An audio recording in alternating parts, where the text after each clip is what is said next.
by and large, Sam Brownback and Pat Roberts are two of the most admirable men, in my mind, in the United States Senate, until this issue of the confirmation vote with Kathleen Sebelius came up. It absolutely disgusted me, particularly with Sam Brownback, and I'll tell you that. Now, I know, and I've read it, and I'm just going to get it on the table, there are bloggers in Kansas that hate me for saying it. Hate me for saying it. I'm backwards, I'm a purist, I'm a radical pro-lifer.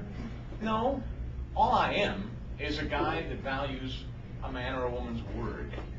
And it isn't about me being pro-life, it's about someone saying this is the signature issue of their being. And Sam Brownback, I think, has been very clear that life is the single most important issue for him. You disagree? Yeah.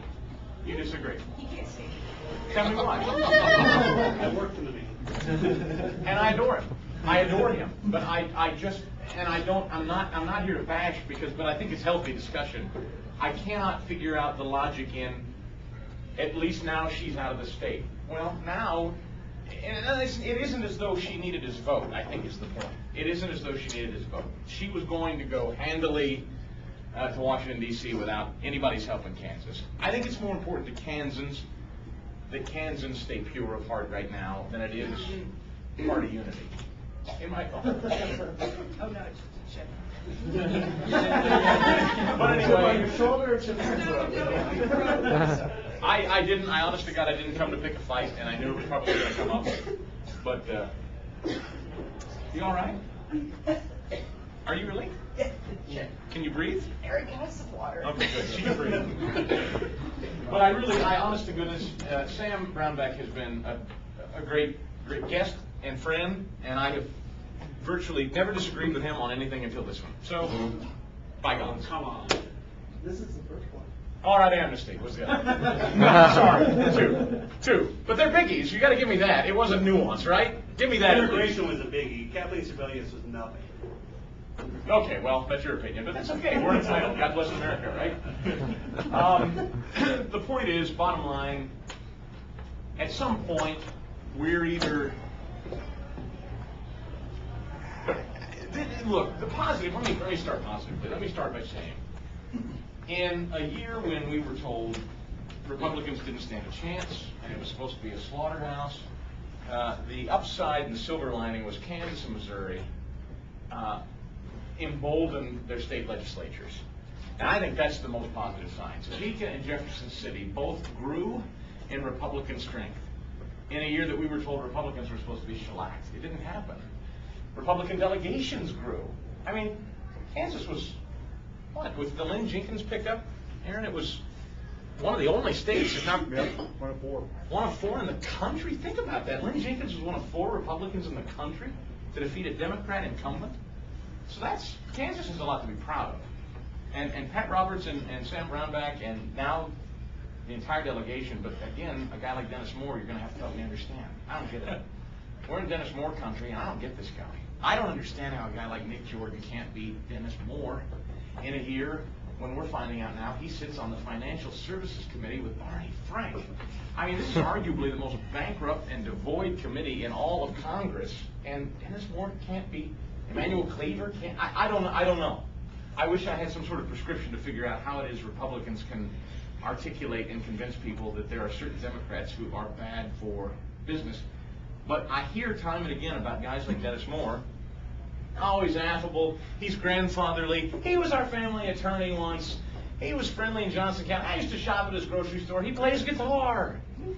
I'm not kidding. I've heard all these things, and people just kind of feel like, well, he's an okay guy, and he's been around, so let's vote for him. Now, I mean, there are people that, Aaron's a guy who studies this stuff with religion. You could probably tell me why people feel, even Republicans, and there are many, obviously, that feel comfortable with a guy like Dennis Moore, even though they would tell you publicly they disagree with Democrat policies, right? What is it? Well, he spends more money on advertising, like 2 to 1, even in Nick's race, it's like 2 to 1. And so advertising is the most powerful medium in politics, and that's the story. I mean, he's outspent everybody since probably Snowbarger by 2 to 1. And so there's only so much you can do on the grassroots level because the average voters aren't really paying a lot of attention until around the election, and they're more comfortable with Dennis. Oh, and I would argue too, I'm gonna call this last congressional election and just local elections a fluke, because there are a lot of people that never went to vote before and they voted Dem, and I mean, that's gonna have a factor too. It certainly played a big part in a lot of our local elections. I think we agree on some of that, especially those of us who work for them. And prior to that, Congressman Moore has always been in the district. Yeah. He's here every weekend at every event. He's seen in public all the He's time. right behind you. And so the deal is that a Republican who shows up to run for the congressional race is there for 6 months, but he's been there for 2 years, and it's unfortunate. You know what's interesting too? I spoke to some Wyandotte County Republicans, and there are only a handful of them. They are, right? Yeah. They're a proud but few. And I went to talk to this little group, and bless their hearts, they said to me, and they did, and I didn't know what to tell them, because I'm not a Kansan, and I'm not entrenched in your politics. I'm trying to learn them. But they said, you know, Chris, that Nick Jordan, they were mad at him. They didn't feel like he cared about anybody but Johnson County. They were mad at it. That's what they told me. Hey, why that County? We're over here. Hey. And apparently the attitude, according to this little room of Republicans, was nobody cares about Wyandotte County. They presume we're always going to go Democrat, and there's no point spending time here. I mean, maybe that's true. I don't know. Smarter people than I that are political strategists can tell you that's true or not. But even Democrats in Wyandotte County think that's true.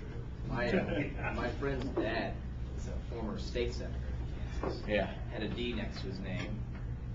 Why? Because he ran in a district that encompassed most of Wyandotte County. He's more conservative than most of the people in this room. yeah.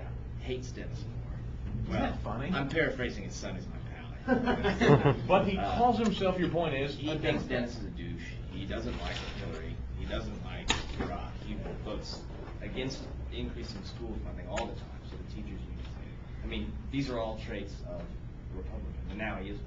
So Yeah. maybe he sees the writing on the wall. Maybe Republicans will take the county of Wyandotte a little more seriously now that they see people are willing to reevaluate just who they really are, not vote the way their dad.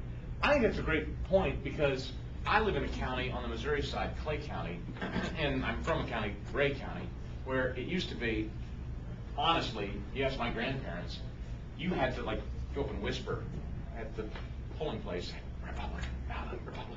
And, you know, it was like, okay, go into the back and get the Republican ballot box out, set it down, make a deal about it, because nobody asked for Republican ballots in Clay and Ray. And now they're dominated, at least Clay is, by Republicans. Dominated. It can happen, and I think there are a number of, in my heart of hearts, I believe this, there are in this part of the country a number of Democrats who are Democrats because Daddy was a Democrat, not because they embrace liberal politics, but because that's just kind of the way it was. But today, particularly in rural communities where people think they're Democrats, they're actually today conservatives, because Democrats have failed them so miserably and gotten so far away from what their folks thought the Democrat Party was.